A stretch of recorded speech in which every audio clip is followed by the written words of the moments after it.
হে everyone, আমি চলে এসেছি একটা নতুন মিনি ভ্লগ নিয়ে। আমি বেরিয়ে গেছিলাম রানাঘাটের উদ্দেশ্যে। রানাঘাট যাওয়ার আগে আমার বাজারে কিছু কাজ ছিল।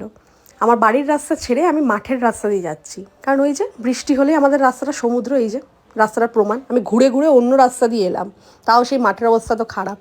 তারপর আমার জেঠুর গায়ে যাওয়ার দরকার ছিল, যে বলেছিলাম ঠান্ডা লেগেছিলো, সেই ওষুধটা আরেকবার নেওয়ার ছিল। আমি গিয়ে এখানে জেঠুর কাছে জিনিস পেয়ে গেছি, এটা একটু খেলে নিচ্ছিলাম। যতই হোক, বাচ্চা স্বভাব তো যায়নি এখনও।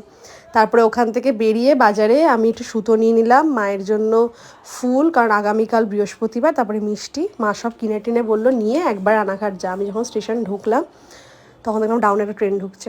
এই যে আমার ডেলিভারি দিতে যাওয়ার কথা ছিল সন্দীপাকে একটা ব্লাউজ, আমি আগের ট্রেনটাই পেয়ে যেতাম, বাট ওটা ইচ্ছা করে ছেড়ে দিয়েছিলাম। তারপরে যে ট্রেনটা ধরলাম, ওটা ধরে আমি এই জিনিসটা কেনার পর আমি সঙ্গে সঙ্গে ওইদিকে সন্দীপাকে জিনিসটা দিয়ে আবার এক দৌড়ে আপ থেকে ডাউনে চলে আসি ট্রেন ধরার জন্য। মানে যে তাড়াতাড়ি মুহূর্তে আমি ট্রেন ধরেছি আমি জানি, কোনো ভ্লগ নেওয়ার সময় পাইনি। তারপর চলে আসি বাড়ি। তো চলো দেখা হবে আবার নেক্সট কোনো ভ্লগে, টাটা।